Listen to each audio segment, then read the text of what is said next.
So, good morning.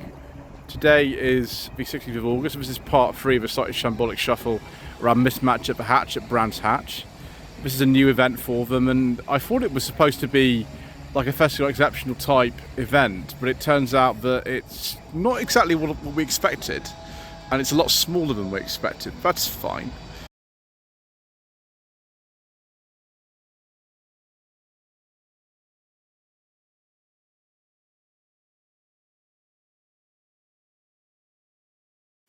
So here we have a lovely Mark 1 Octavia VRS. I think we're only made after the facelift. I drove one of these in 2023. This is quite a nice one actually. About 180 horsepower, I think. Ooh, they're playing Mr. Brightside in the background, viewers. Almost the right to the era for this car. I think it came out in 2004, that song. Then we've got a Mark II Focus ST facelift with the 5-cylinder Volvo white block engine. These are quite highly sought after now, these Mark II Focus STs. So another E46 BMW 3 Series. This one's in actually really nice condition. It's not modified or anything. It's 2003 to 4. Cute. That's actually really substandard looking. I really must get one of these stickers on the back of my Sunny. Then we've got this delightful Saab 9000 CDE. I'm not a massive fan of the wheels on this, and the wheels themselves are nice, but not necessarily for this car. We prefer some standard ones on this. This is a facelift car, 1995-96. CDE's always have been my preference for the 9000. I've driven a 9000, 1988 Carlson, the one I drove, which was pretty good, but I'd prefer a more standard one like this. That is very nice. Also nice is this first generation Subaru Impreza. In this country, the turbo models were not called the WX STIs, they were called the Turbo 2000, and actually this car has got the Turbo 2000 badging on it, so this is a UK spec one. Goodness knows what this is worth, probably quite a lot of money I imagine by now. So there we go, yeah, Turbo 2000, there you can see there. Probably about 1999, something like that. Then 1984-85 Mercedes 230E. Very kind of austere looking, aren't they, these things, but very well regarded in the day, and rightly so actually. Then we've got an E39 Touring 2002. Angel Eyes facelift. This one's an auto, showing off a little sort of rear glass hatch there, 530i. Then a facelifted Audi A4, a B5 first generation Avant, 1999-2000 registration with the flush door handles. This is probably only like a 1.6 or a 2 litre 5-speed manual. I drove one of these actually a long time ago. I drove it in 2022, I think it was, and it was quite successful back in the day. That particular episode, No Budget Reviews. But a Saab 95 Aero, yes, not only an Aero, viewers, an Aero with a beige leather interior. I do like a nice beige leather interior, viewers, and that's a delightful thing to see. There we go, Aero 95, and then a Toyota Caldina. This is a bit like an Avensis, although it's a little bit more sporty than an Avensis. Very similar. Mark 1 Avensis came out around the same time as this Caldina was registered, about 97-98 this car. But yeah, a bit more sporty looking than the standard Avensis estate. Next, a W202, or rather S202 this would be. Mercedes C-Class Estate Sport. C43 AMG. Very nice. And then something I'm very familiar with actually, I've seen this car several times before. This is a 1990 Rover 416 GTI. Now there are some very minor changes from standard on this car. It shouldn't have badges on the wheels at all, and it should have a 416 GTI badge, not that sort of aftermarket one. But overall, it's a very, very nice car. This pre-cat, optional leather interior, electric rear windows, which I think were not standard. and the Honda D series engine, which you can see the gearbox is on the left and the engine is on the right, which is the wrong way round from the old K series that was also fitted to these. So that meant that they had to engineer this car for engines that turned in two completely different directions, which was crazy, really. Next, I've got this Jaguar S-Type, 2004 to 5. I don't know what specification this is, I'm not really sure. We've got this weird interior in here. I don't think this is wood or anything. And then next we've got this E46 M3, which is very nice.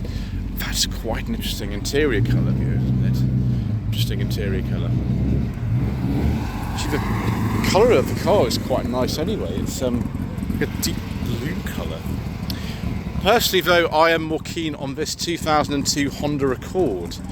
That is very, very nice. A 2.3. And it's dark green with a beige leather interior and wood. I do like a nice beige leather interior, viewers. Yes, it's the sort of thing we like very, very much. And chrome door handles. The Type V. Yeah, very, very late with this generation. The next generation came out the same year. Then we've got 1995, 1996 Volvo 850 Estate with a 2.5 white block. This one is an auto. Just sort of cloth seats in this. I prefer a beige leather interior, but we can't do everything, can we? So E36 BMW 3 Series this time. I think this might be the only one we've actually seen so far today. So I usually see loads more at shows like this, don't you? It's 318i 97-98 registration, so quite late for an E36. Then second generation Subaru Impreza WRX 2003. This is must be one of the earliest facelifts. It's the Blob Eye as opposed to the Hawkeye. I thought the Blob Eyes came in a bit later, but might be wrong.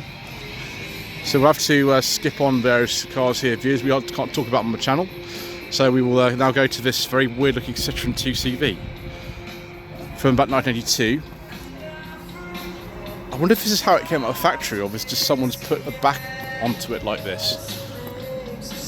Extraordinary. Then we go on to this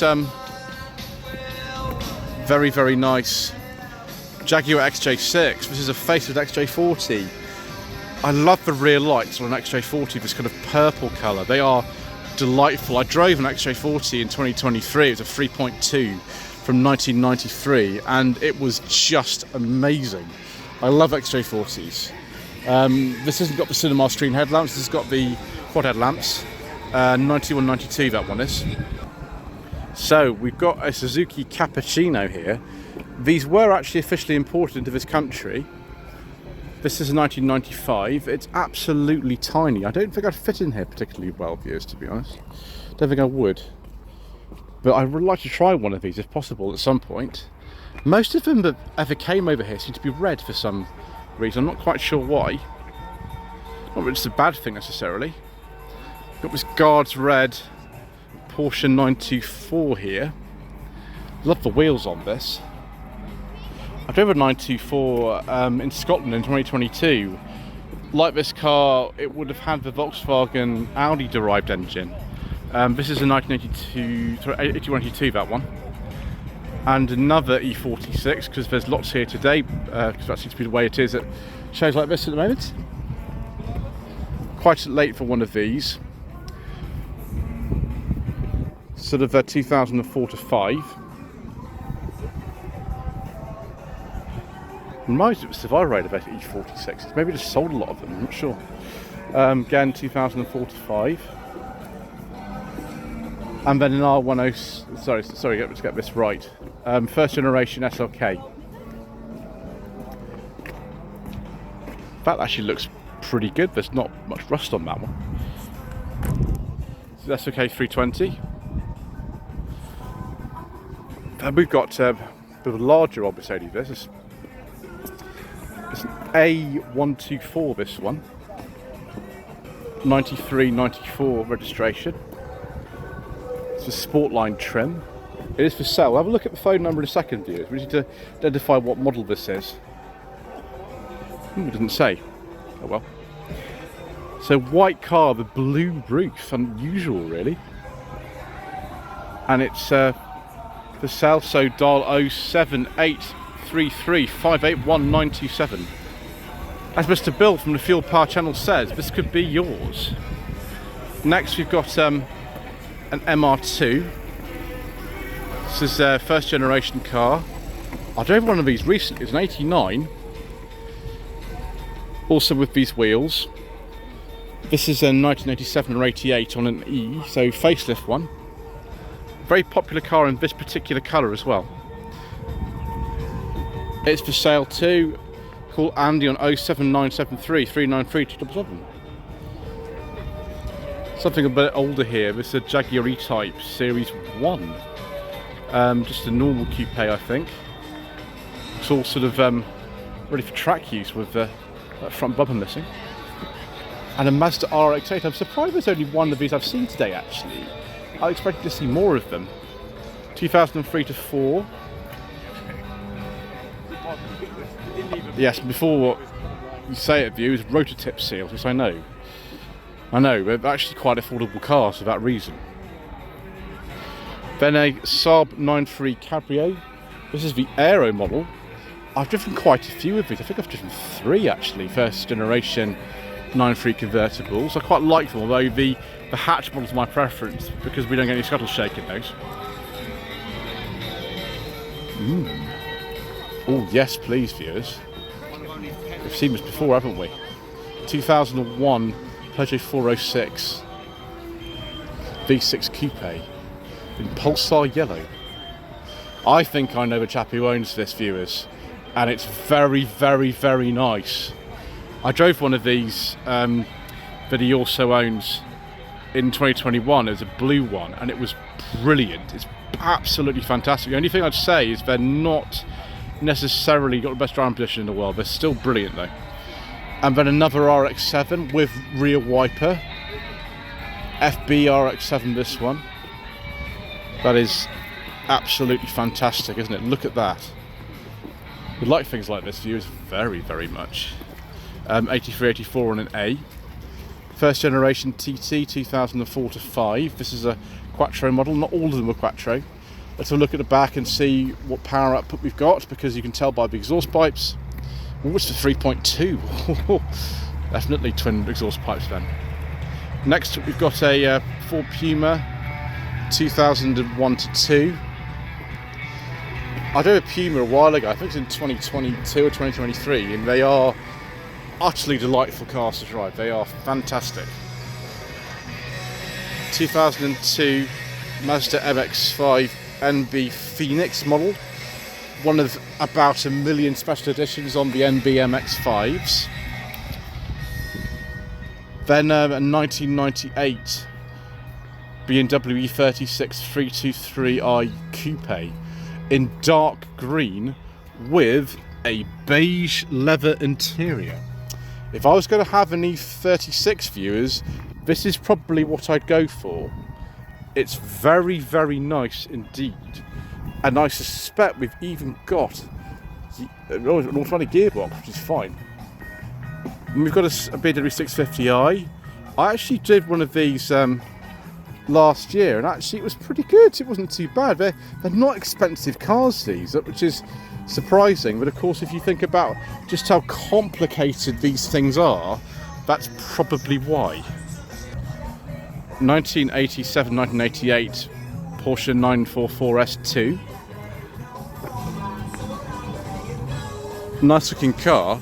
I almost got a chance to drive one of these last year, but it didn't quite work out, which is a shame, viewers. Next, Triumph TR7. 1977-78. This is convertible. Actually, I thought the convertibles came out in 79, so I don't know what's going on here. Maybe it's a conversion of one, I'm not sure. Could just be an earlier plate, don't know. Answers on the comment section. 1966 Chariot Herald 1200.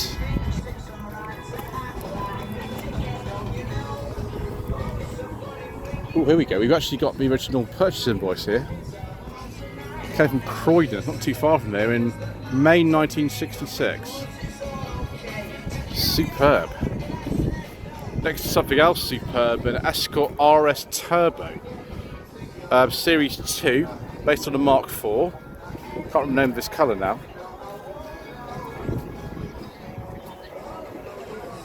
(1988-89). Then a Golf R32, Mark V, obviously with turbo.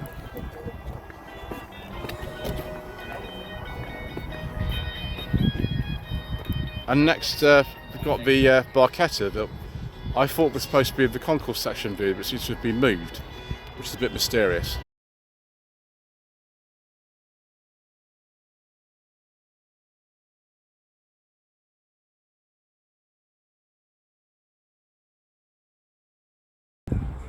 Wow, a Montego estate. Yes, please, viewers. Maxell XL cassette tapes advertising as well. I don't know what this is doing here, viewers, but I'm very glad that it is here. I think it's a facelift Montego estate, actually. Oh, that says Austin Rover. It doesn't quite match up. Austin Rover as a company ceased to be around the time of the facelift in 1988. Not really an ordinary car, particularly, but I like this Rolls-Royce Silver Shadow. 576 plate on a P, and of course a beige leather interior with wood. I do like a nice beige leather interior, viewers, although this is probably the last one we're going to see today. Anyway, thank you ever so much indeed once again for watching. Please don't forget to subscribe to the channel, like this video and leave a comment below, and we shall see you for the next event, which will be British Motor Show at Farnborough, for some more incorrect information.